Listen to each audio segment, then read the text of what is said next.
छातीवर same grip आणि फाटती माहिती का छाती, म्हणजे जबरदस्त. 24 तारखेला घेऊन गेलो तुम्ही तुमच्याकडून, आठवतो तुम्हाला? हो हो. कशी वाटते पुशअप पट्टी तुम्हाला पण? जबरदस्त जबरदस्त. ठीक आहे, ग्रिप बेस्ट. तुम्ही किती गुळगुळीत फरशी असू द्या किंवा किती खरबडत नाही, मोस्टली गुळगुळीतच फरशीवर तुम्ही ठेवा ना, आवड ना पार, म्हणजे म्हणजे हालतच नाही ती. ओके, ज्या व्यवस्थित पद्धतीने मारलं, म्हणजे कसं मोस्टली लोक वरती जो जास्त हे नसतं त्यांना, काय म्हणतात, ताकद नसते, त्याच्यामुळे ते पुश करतात पुढे सरकती.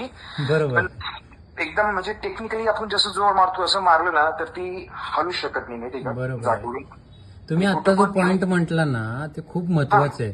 कारण Exactly. बरेच जण म्हणतात ना घसरते, काही जणांच्या मध्ये ताकद नसल्यामुळे ते पुढच्या बाजूला ढकलतात. Correct correct correct correct correct. नाही, उलट फरशीवर तुम्ही मारताना, म्हणजे खऱ्या सही पद्धतीने तुम्ही जर मारता असाल ना तर ती हालतच नाही, उलट ग्रिप